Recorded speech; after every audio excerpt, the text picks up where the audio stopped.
Alicia Shima, and I'm a third year, and I'm double majoring in global studies and history. My name is Rowan, and I'm a third year history major. I studied abroad in London, England with the English Universities program. I went to the University of Lyon, which was a full immersion French program.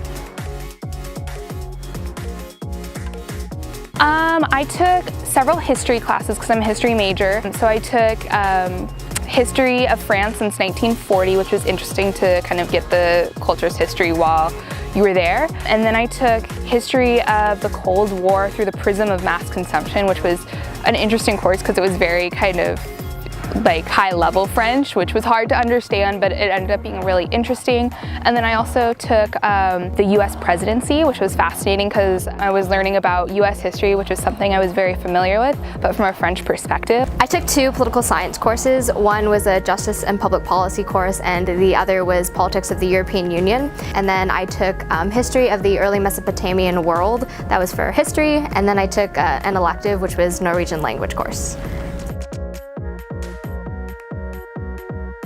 History is a pretty highly demanded subject in all universities, so it wasn't very difficult, and also it's cool because they offer different areas of interest within history abroad. So if you go to Europe, it's more focused on European history, and so mine, I got to take like a really niche course in Mesopotamia, and versus like at UCSB we have a course but it's on like ancient history, so we cover Mesopotamia but it's not as in-depth as my course was. Yeah, it was definitely something that I put some thought into just because I needed to make sure my minor and major were both getting some credits. For the history major, a lot of those history classes counted too, so it ended up actually really helping with both my major and minor requirements.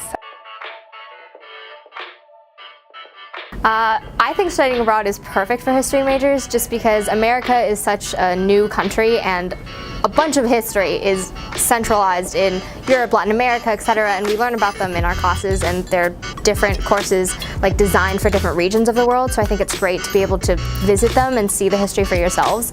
I think it's really valuable for history majors to go abroad because you can learn a country or a culture's history while actually being in that country, and I think that's something that you wouldn't really have the opportunity to do anytime else.